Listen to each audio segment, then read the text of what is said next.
Bonsoir et bienvenue dans Débat Afrique, l'émission qui explore les questions cruciales pour l'avenir de notre continent. Abonne-toi et active la cloche de notification pour ne rien manquer de l'actualité africaine. Reconnaissons que Ouadani, qui ces dernières années nage dans une eau fortement anti-AES, il était dedans, il était au gouvernement, il était ministre des Finances, c'est-à-dire que l'argentier du régime sortant. Donc rien ne lui a échappé. C'est d'ailleurs pourquoi je dis qu'il est courageux, parce qu'il a vu, il sait ce qui se passe, il est courageux. Alors, donc il ne peut pas, du jour au lendemain, prendre le contre-pied de son prédécesseur. C'est pas possible. Pour moi, le prédécesseur s'est dit qu'il a tellement créé d'inimitié avec les voisins qu'il a conseillé à son successeur, écoute, essaye de nous calmer le jeu. C'est comme ça que moi je vois l'affaire. C'est pas que Ouadani, il est plus gentil que Talon, il est plus, excusez-moi le terme, panafricaniste que Talon, il est plus AES que Talon. Non, on n'est pas encore à ce niveau. Donc pour moi, Ouadani, le président sortant du Bénin, a demandé à l'autre, essaye de mettre un peu de graisse dans le rouage, parce que c'était trop coincé. Aucun pays ne pouvait vivre dans la situation où était le Bénin. C'est vrai, on peut s'auto-congratuler à longueur de journée, mais on sait que ça ne va pas. On ne peut pas être ennemi de tout le monde. Donc, Ouadani a fait certainement ce qu'on lui a conseillé de faire. Oui, mais si Patrice Talon a pu souffler à l'oreille de Ouadani, ils se rapprocher des pays de l'AES, qu'est-ce qui l'empêchait lui-même de réaliser ce coup? C'est pourquoi je dis, mais Patrice Talon était allé trop loin. Son anti-AES, ce qui devait être une question diplomatique, de relations entre États, il en avait fait des problèmes personnels.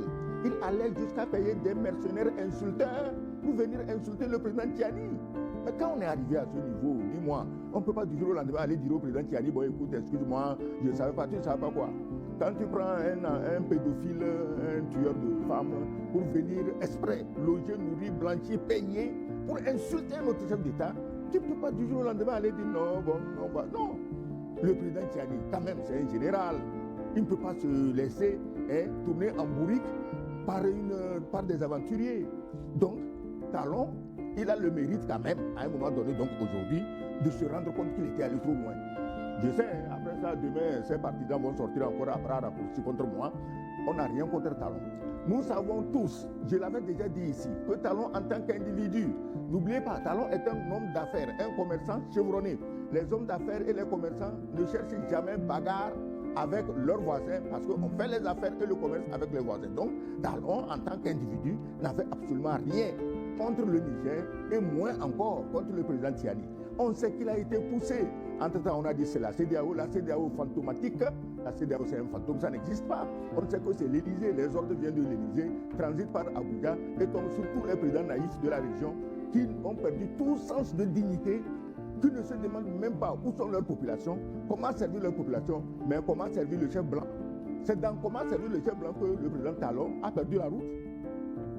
Voilà. Et comme je l'ai annoncé, nous sommes rejoints au plateau par notre deuxième invité, Didier Noélie Nanaou. Didier, bonjour, bienvenue. Bonjour Gilles et bonjour à tous les téléspectateurs, bienvenue à tous. Eh ben, on va vous accueillir avec la première question. Choisissant notamment le Niger, le Burkina Faso, le Togo pour sa première sortie après son investiture. Quel message le nouveau président béninois envoie-t-il à l'opinion publique béninoise et à la classe politique qui l'attendait un peu au tournant?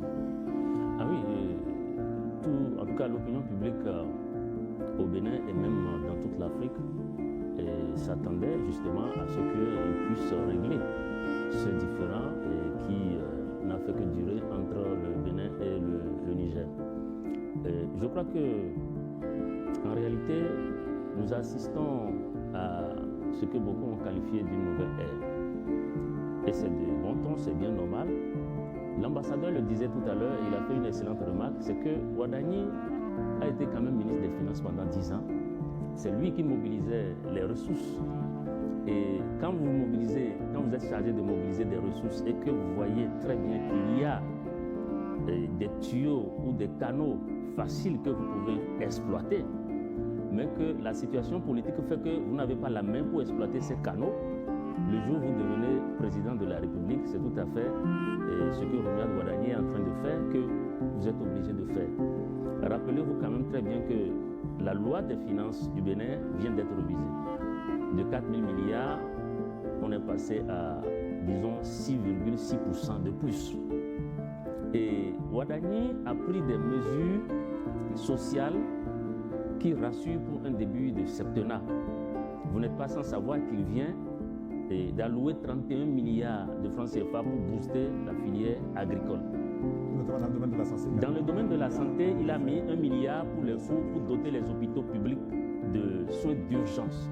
D'ailleurs, même ces mesures-là ont fait l'objet d'une conférence de presse dans la semaine.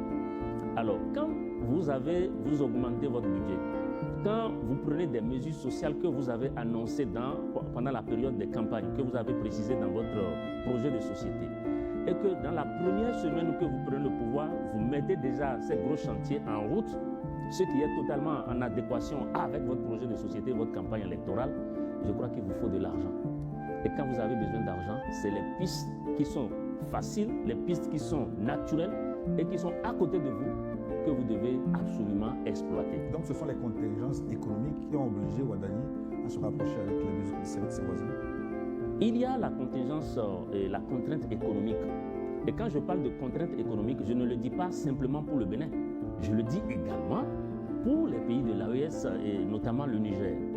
Et en plus, au-delà de la coopération économique que va engendrer cette reprise de la coopération diplomatique et sécuritaire, il y a les petits commerçants, il y a les populations, il y a les riverains de la frontière à qui il faut penser.